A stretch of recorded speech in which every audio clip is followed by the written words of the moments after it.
ఇప్పుడు భీష్మ మరణ రహస్యం అనేది చెప్తాడనమాట.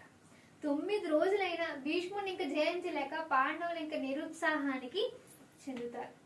శ్రీకృష్ణుడు అప్పుడు సలహాతో పాండవులు రాత్రిపూట భీష్ముడి వద్దకి వెళ్ళి, తాత మిమ్మల్ని మేము ఎలా గెలవాలి అని వీళ్ళంతా వీళ్ళు అడుగుతారు. అప్పుడు భీష్ముడు చెప్తాడు, నా ముందు ఒక స్త్రీని గాని, స్త్రీగా పుట్టినటువంటి ఒక పురుషుడిగా మారినటువంటి వారిని ఎవరైనా సరే నా ముందు నిల్చుని పెడితే నేను ఆయుధాన్ని వదిలేస్తాను, అప్పుడు మీరు నన్ను కొట్టచ్చు అని చెప్తాడు. వెంటనే వీళ్ళందరికీ గుర్తొస్తుంది అని శిఖండి గత జన్మలో అంబ. సో తన గురించి వివరాలన్నీ సరే ఇక్కడ చెప్తాడనమాట. ఇప్పుడు 10వ రోజు యుద్ధం. శిఖండి వస్తుంది, తన ప్రవేశం అనేది ఉంటుంది. భీష్ముడి సూచన మేరకే 10వ రోజు అర్జునుడు ఏం చేస్తాడు, శిఖండిని తన రథం ముందు పెట్టి తను బాణాన్ని అయితే సంధిస్తాడు. శిఖండిని చూడగానే అతడు శ్రీ స్వరూపం కదా అని తెలిసినటువంటి భీష్ముడు తన ధనస్సుని కింద పడేస్తాడు.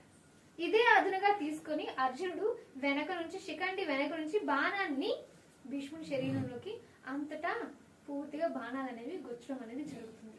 ఇప్పుడు అంపశయం పైన ఉంటాడు. అర్జునుడు బాణాల దెబ్బకు భీష్ముడు రథం నుంచి కింద పడిపోతాడు. కానీ ఒంటి నిండా గుచ్చుకున్నటువంటి బాణాల కారణంగా అతడు తన శరీరం భూమిపైన తాకుండా గాల్లోనే తేలుతూ ఉంటుంది.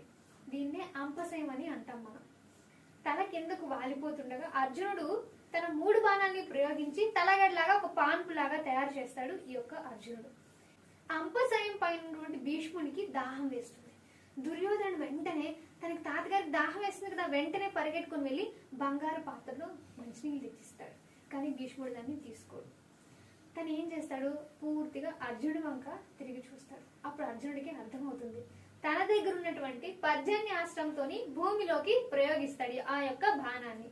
అప్పుడు పాతాళం నుంచి గంగ పైకి ఉబికి వచ్చి నేరుగా భీష్మ పితామహుల యొక్క నోటిలో దారగా అయితే పడుతుంది.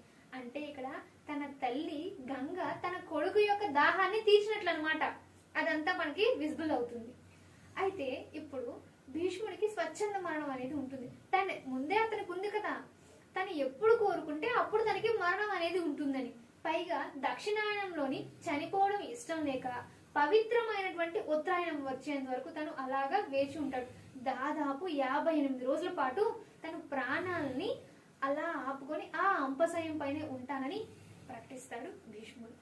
ఆ తర్వాత భీష్ముడు ఇంకా పడిపోవడంతో కర్ణుడు యుద్ధ భూమికి రావడానికి సిద్ధం అవుతాడు.